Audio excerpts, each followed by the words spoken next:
The president, the sitting president of the United States, refers to Shreveport as a cross-eyed, stuttering, bow-legged girl being positioned as a beauty queen. Here is the president. It hurts me not to do anything you want to do, and I'll sure try to do it, but God almighty, don't you pick out the cross-eyed, stuttering, bow-legged girl and bring her up and say, now listen, this ought to be the beauty queen, and you name her, by God, and it's favored me. Well, President, I hope you'll change your mind about it. Because frankly, John Kennedy played it that way with that district, and I think that's part of the reason we got clobbered up there this last round. But not the main reason. The main reason is that civil rights bill. Well, now let me tell you the civil rights bill. Marshall's right across the street from it. And I couldn't go home tonight. Honestly, I'd be afraid to go home tonight if I did this. Marshall is 30 miles from Shreveport. That's where we do all of our trading. Jefferson does all of its trading. I carry those counties 60 and 70%. And they have 60% Negroes. And I signed the civil rights bill. So it's not civil rights. Hell, they have birch rights. That's what it is. And you know it is. If you've never heard of civil rights, this Shreveport Journal has been the same way. Well, now, we're hoping to change that. I'll help you change it. I'll go with you. I'll go with you to Shreveport. I'll help you change it. Control those papers, make that thing go our way, but I'll help you change it. I'll go to Shreveport with you.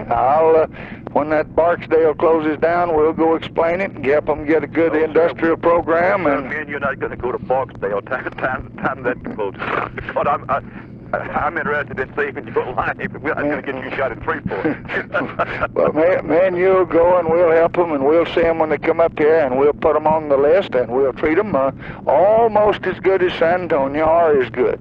And it's not just the post office that was in the target of LBJ.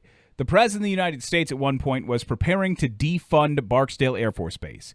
He was looking at all sorts. You heard it in that segment where he said he'll come talk to Russell Long when they're shutting down Barksdale. It wasn't just a joke. He actually went out of his way to talk to the Secretary of Defense, Robert McNamara, about finding ways to defund Barksdale Air Force Base. And that's when he referred to Shreveport as the meanest damn city. Here's a conversation with Robert McNamara and President LBJ. We ought to make him come see us about something. Yeah. His name's Burleson. Yeah. He's a Democrat. And Abilene's a hell of a good town, and we've got Democrats in it. But he just gutted Kennedy always, and I think he's on the Catholic issue. It's a big church town, but he's doing the same thing to me. And the other one's Shreveport. You got any planes out of Shreveport that have been sent anywhere? Not that I know of, Mr. President, but I'll try to force both of them to. That B-52's at Shreveport. I don't know whether you can combine them or study combining them. I guess you got a lot of runways. Everything else, but Shreveport's the meanest damn town. It's worse than Dallas, and it's going to murder somebody down there, and we are the complete heart of it, and they ought to have to come see you about something. I mean, they ought to have their ringer every day. All right. Okay. Thanks. We've got a presidential visit next week. I have a feeling Donald Trump is not going to say negative things about Shreveport. I have a feeling he's going to say a lot of positive stuff about Shreveport, Bossier City.